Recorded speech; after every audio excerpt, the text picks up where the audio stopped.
little bit of cautious, somewhere between like Rocky and Cosby's for the game. Nope, y'all can't copy yet. Bad moonwalking, and this here is our party. My posse's been on Broadway, and we did it all way. Chrome music, I shed my skin and put my bones. And welcome to New and Noteworthy on this Thursday afternoon.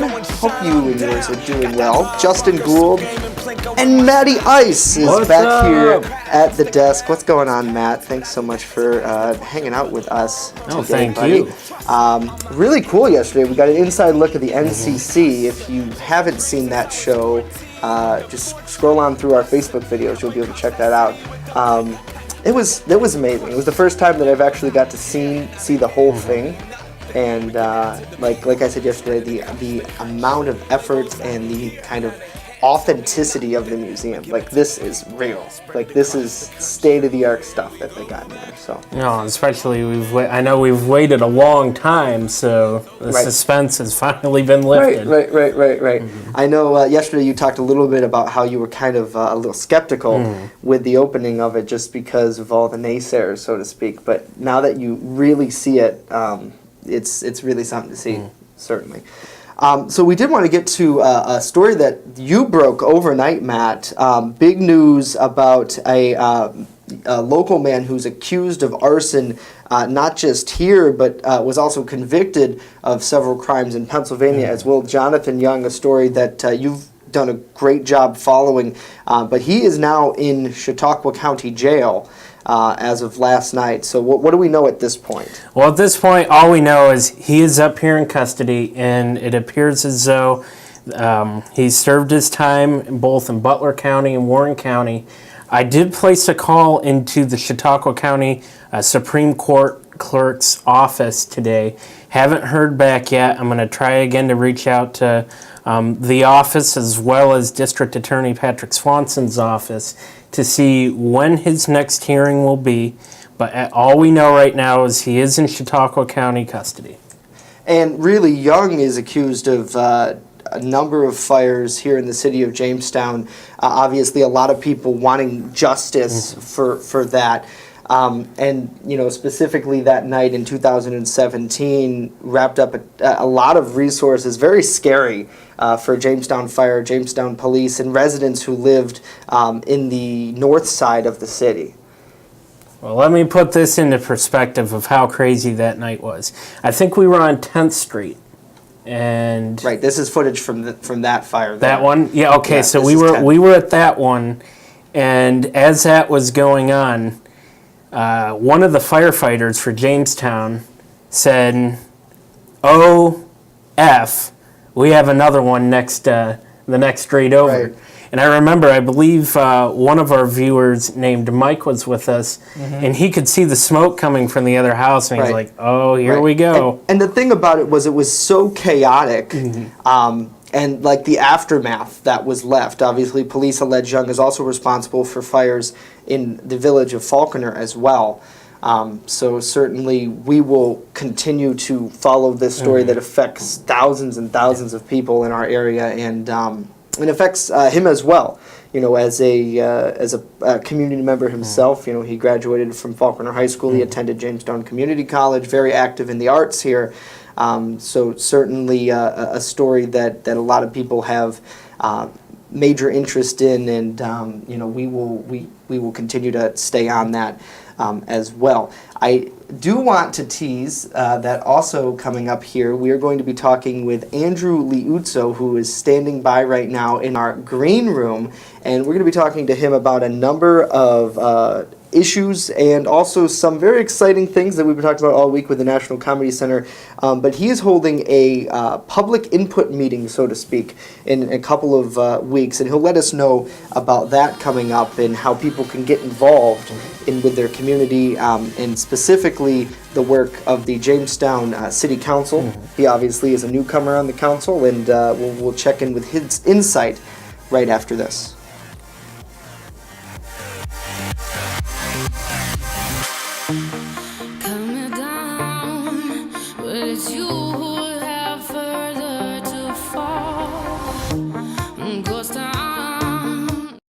Turn to Brotherhood Property Maintenance for all your lawn care and landscaping needs. Serving both commercial and residential lots. Check out Jamestown's fastest growing landscaping crew on Facebook or call us now to book an appointment. Hey, this is Ryan Hedrick reporting from the Jamestown Bowling Company, where the bowling is off the hook, the food is even better, and the camaraderie watching sports is oh so great. The food is fantastic and the drinks are cold. Mark was bowling almost a perfect game. Mark, do you come here a lot? Every day. Wow, Mark comes here every day. No excuse for you not to get to Jamestown Bowling Company on Foote Avenue. Jamestown Bowling Company. Eat, drink, bowl, and be merry. The Main Landing Restaurant. Excellent service, awesome food, and a beautiful view. Everything's made fresh here. We love to be outside, and it's nice inside if it's raining, so we have a choice. Locals and non-locals agree that the Main Landing is quickly becoming a destination. It's just so casual, and just the food is amazing. I love the hamburgers. But I really like the tuna I had. The Main Landing Restaurant. Excellent service, awesome food, and a beautiful view. For more than 2 decades, Doyler Landscape Designs has provided exceptional service to customers right here in Chautauqua County with one goal in mind: transform your lawn into an attractive landscape that will be the envy of the neighborhood. From landscape design to lawn maintenance to sprinkler installation and so much more. Count on Doyler Landscaping Designs. Call us today and let us get to work for you. Doyler Landscaping Designs. On the web at doylerlandscape.com. Always hear them talking about a girl with my name, saying that I hurt you, but I still. Hey, welcome back to NewsNow, new and noteworthy on this Thursday afternoon. I've been thinking all week, guys, that for some reason I was thinking today was Friday when I woke up. Me too, actually. Really disappointed in that. Jamestown City Councilman at Large, Andrew Lutzu, joins us in studio. What an honor to have you. Thank you for being here once again. Thank you for having me here. A really exciting day in Jamestown, Andrew, yesterday with the opening of the National Comedy Center. Have you been able to check that out yet? I was in there while they were still under construction and went through it. It was impressive then. It can only be more impressive now that it's finished. Right. It's been 10 years or so in the planning. And, I want to thank Assemblyman Andrew Goodell and Senator Kathy Young. They're responsible for getting 40% of the funding that went into that project. And, this weekend's going to be very exciting. But I think it's not just for the weekend. This is a long-term investment to see if we reach long-term goals. Absolutely, and really the influx of all of the people coming into downtown Jamestown, it seems to be how we will succeed. I know Lisa Hatch of the Jamestown Renaissance Corporation said yesterday on her Facebook that 6 new businesses opened right here in downtown Jamestown. The growth is real, right? I believe it to be real. I think it's just got to be sustainable. Right. And do you think we'll be able to achieve the sustainability with the NCC? I know a lot of people are very excited about it. There's still people who are kind of skeptical a little bit. Well, I think with anything that's new, there's all that uncertainty about, did we make the right move or did we not make the right move? But I think that the planning was very careful. I think the opening was very carefully planned. And I, for one, just want it to be as successful as our hopes and dreams are. Right, right. I've heard people call this a once-in-a-lifetime project. I think, didn't Governor Cuomo say that yesterday? I think he did, yeah. Is it truly a once-in-a-lifetime project?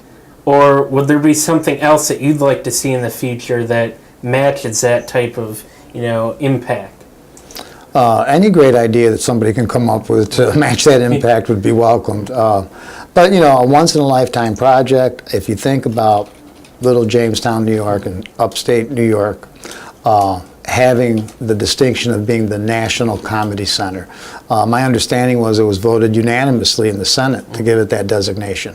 When have they ever agreed on anything unanimously? It's been a long time. Right. So, you know, I've been looking at the news reports from California, from Florida, from, you know, Pennsylvania, from Ohio. I mean, anywhere you look, they're talking about the National Comedy Center in Jamestown, New York. So it's definitely a shot in the arm for good. Absolutely. And, you know, switching gears a little bit to the urban deer problem, which you've really spearheaded that conversation. I know, was it a little over a month ago or more now, where we had DEC officials come into City Hall, to the City Council chamber, and to talk about that. Where is that now, Andrew? Well, I want to have a little bit of clarification. I just put out a feeler to see if the city of residents felt that there was a deer problem or if there wasn't a deer problem. I really don't have an opinion one way or the other, because my purpose was just to see if this was something that we needed to be involved in, or if it was something, because if the people think that the deer are not a problem, then there is no problem. There's nothing to address. By inviting the DEC here, I wanted to have professionals, and it wasn't my invitation. I mean, we had talked about it as a council. Right. And Chief Snelling is the one that made the contact. And but they came down and they answered questions for the residents that did show up. There was probably 15 to 18 residents that were there that expressed some concern and consternation about the deer. Unfortunately, there wasn't anybody that supported leaving the deer alone. Right. So their views weren't really represented at that meeting. But the DEC did make clear that this particular area, not the city exclusively, but the whole area, 9J, which is the designation of the farmlands and woodlands that surround Jamestown, that there is an overpopulation of deer. And that can cause sickness, it can cause disease. It makes the deer, when you have too many of them, try to thrive in an environment that doesn't support them or sustain them. And the DEC announced last week that they are giving 18,600 antlerless deer permits for the hunting season. Now that's a huge number of permits, and that's only for the 9J area. What that means is that they are allowing more permits to be purchased because they believe that there is a problem with overpopulation. And how does that affect the city? I don't think that the deer in the city are living in the city. I think what they do is they come into the city and then they go back out into the woods. And then they come into the city and go back out in the woods, because I think there's competition for food, and that's why they're coming in. And if the harvest this season is significant, there's a good possibility some of these deer will not return into the city. I don't have any scientific proof, but that's my theory. And these images that we're rolling now were actually captured by Rory Polero near Windsor Street is where that photo was taken, and this one was taken off of 3rd Street. So there are deer in what we may consider to be heart areas of the city, but you know, I live up Willard Street Extension area, and I see them in my backyard. It's technically the town of Ellicott. You know, there are hunters who hunt that vicinity, but you very much are possibly right in the fact that, you know, the deer could be coming into the city. Now, the certain J area, is that just within the city limits? So No, it's not in the city at all. Okay. It's the area that surrounds the city, okay, like maybe Kindtone and parts of Gary, parts of Ellery. Okay. It's the area that surrounds the city of Jamestown. That's 9J. Okay. Yeah, So not in the city. The other thing that I really want to make a point, it is against the law to feed deer. And, you know, if people get caught feeding deer, they may get a warning the first time by the Conservation Department, and then they're going to get fined heavily. It's against the law to feed the deer. And even though there's a lot of people that love the deer, you are not helping them by feeding them. You're making them dependent on us. And if they go into the wild, they may not have the skills to survive. So we're not really helping them by feeding the deer. Right, we're almost kind of babying them in a sense, I suppose, where they would get used to humans, and that's why they seem so friendly. You know, if you're, you know, I've been driving through this, you know, on my way home, and there will be deer crossing Willard Street, and they stand there in the middle of the street, and they don't mind me, you know, at all. And this is like 5 o'clock in the afternoon. Yeah. Yeah, they'll pose for pictures if you want. Yeah, obviously we have some great pictures of them here. So shifting gears a little bit from the urban deer problem, on the Jamestown City of Us Facebook page a little while ago, you talked about how you're going to host a public input session. I guess what is kind of the idea behind that? Well, you know, since I've been in office, I've made it a point to listen to people. I mean, that's what I ran on. What do you want? I'm listening. And I've lived up to that promise.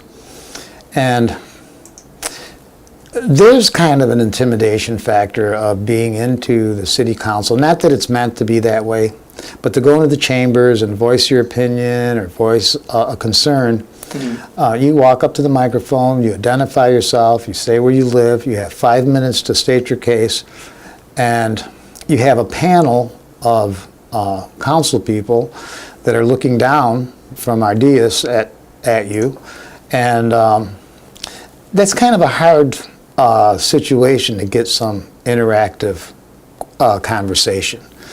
So by talking to people, I just felt that maybe if we can offer a venue that is informal, that doesn't require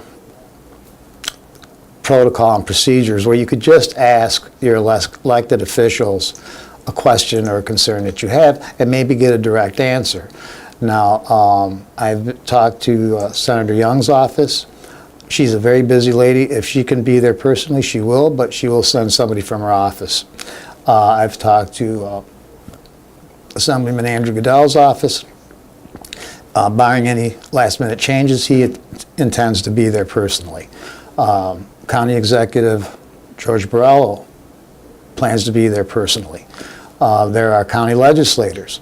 And I think that's important because sometimes we lose focus of what impact our county legislators has in the city of Jamestown. You know, it's always city council. Well, no, our legislators also impact our daily lives. And they're looking forward to coming. And of course, I've extended an invitation to the department heads, to the mayor, to other city council members. And it really is just about us going there and being with our residents and answering questions and concerns that they may have. And it's a school supply drive, you know, a box of pencils, a box of crayons, something just to help the teachers out with those young students. Absolutely. And when is this again? It's going to be August 28th, which is a Tuesday. It's the week before school, from 6 o'clock until 8 o'clock at Love School on the corner of 8th and Main. If the weather's great, we'll do it outside, you know, and we'll do it al fresco. If it does rain, they will allow us to go inside. Awesome. Absolutely. Jamestown City Councilman Andrew Liuzzo, thank you so much for being here with us. If you can, stick around. Chief Forecaster Dakota Hunter has a check of our forecast coming up next. And then, of course, if you have questions for Andrew, let us know in the comments and we'll ask at the end of the show. We'll be right back.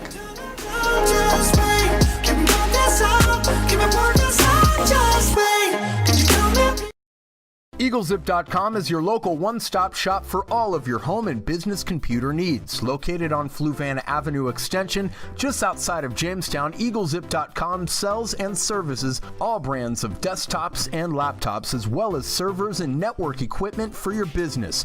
All new computer sales include transferring your data from your old computer plus a 2-year warranty. Call EagleZip.com today. Stop by EagleZip.com today and let us make computers easy for you. The Fitness Bunker in Lakewood is a locally owned and operated club that cares about your health and wellness. They invest in it. Right now, enter their 30-day challenge, where for only $69, you get 30 days of unlimited everything. That's right, everything, along with 2 one-on-one personal training sessions. Then, if you lose 10 pounds, you'll get the next month free. Plus, the first place winner will get 2 Buffalo Bills tickets or a $100 gift card. Details right now on the Fitness Bunker's Facebook page. Brought to you by the people giving hope at Gifts Decor and More. With the controversial kratom, Gifts Decor and More is giving hope to Southern Chautauqua County residents, one visit at a time.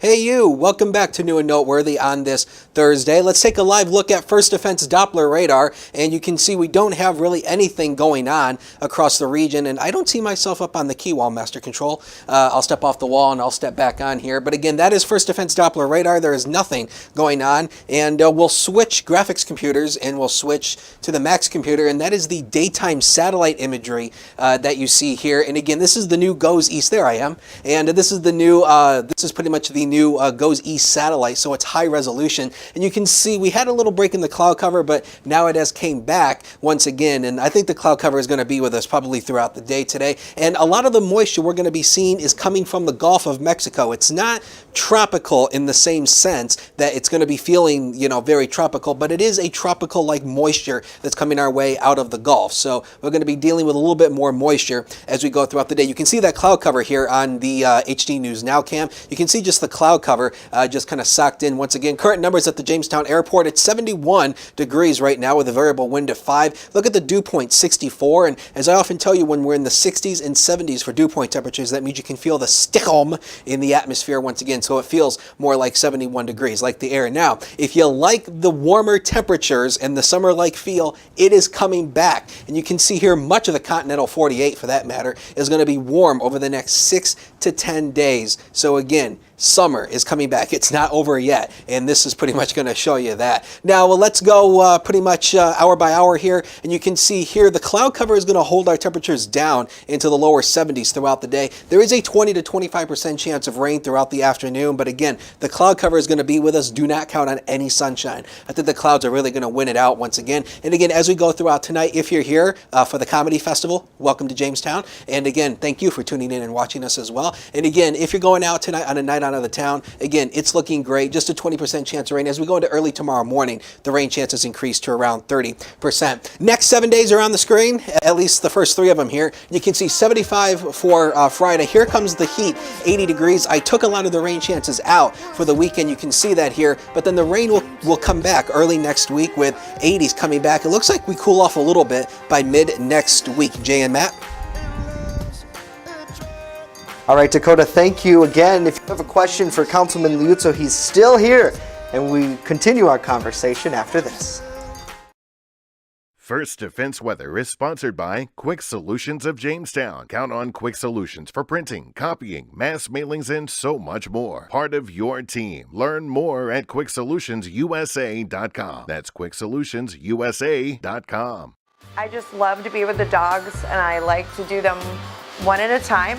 They don't wait for 5 hours in my shop. We have full groom, which includes everything from A to Z, nails, of course brushing, any trimming that needs to be done.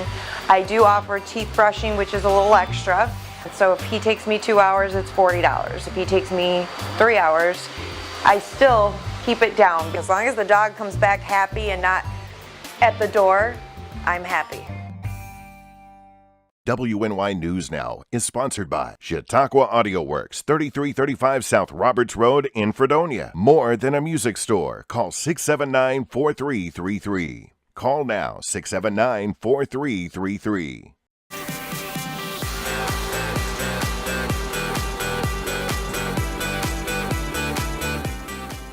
And welcome back to News Now, New and Noteworthy on this Thursday afternoon.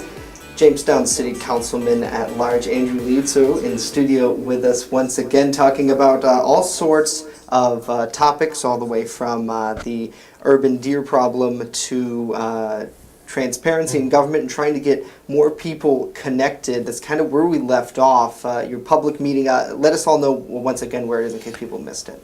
Yes, August 28th, Tuesday, at Love School between 6 and 8. And if you have a question or concern that you've been holding back on, this is an opportunity to come and ask us what your concern or your question is. And you'll be able to get a very direct answer from whoever you address the question to. And the one big thing that we see sometimes at City Council, and you very much touched on it perfectly, Councilman, that the fact that sometimes people get up to the microphone and they're almost, they feel kind of the pomp and circumstances of the official setting. This sort of would break that down where you can kind of have a conversation with your neighbor, so to speak, which happens to be representative. Correct, and I believe that people that represent you are your neighbors. You know, we don't live in any special section of town or any a gated off community. We're your neighbors, you know, and your concerns are our concerns. You know, and I've noticed too, it's funny you bring that up. When we go, there's, at least the last meeting I went to, there was maybe 5 people. And this one woman went up to the mic, and I could just tell she was so nervous. Again, I think a lot of people, they may avoid the meetings, not because they aren't informed, but it would be intimidating probably to talk to someone that's like way up here. Right. How has that transition been for you, Andrew, from just a private citizen to now elected official? What have you experienced? I've learned that there are a lot of very good people in the city of Jamestown. I think we have an undeserved reputation for our crime and what a hard-nosed city it is. I don't really think that that's a true color of our city. I think there are a lot of people that have wonderful ideas on how to make Jamestown better. Anything can be good, but there's always room to be better.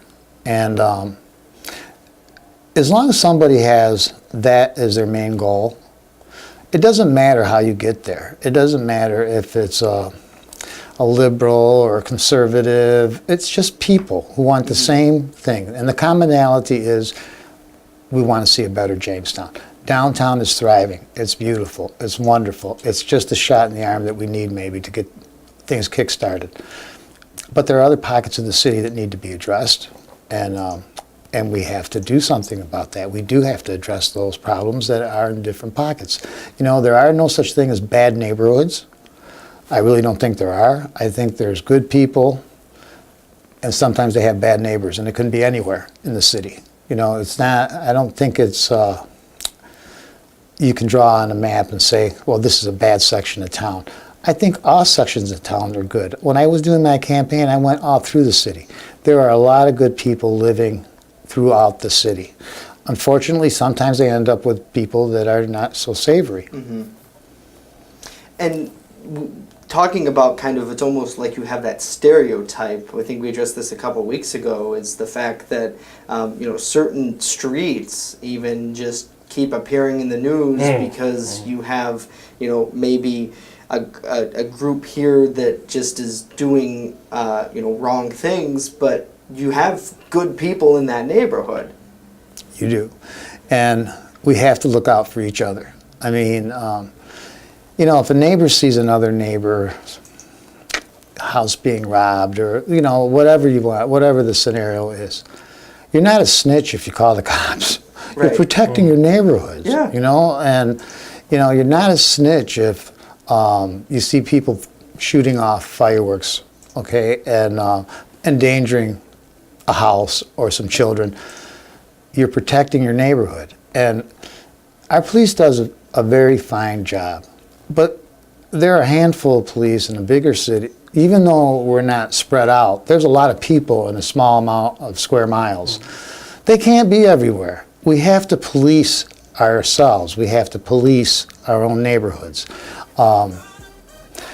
90%, 95% are law-abiding citizens that live here. Right. But it doesn't take much to give us a bad reputation, but a small percentage of people that are good citizens. Right.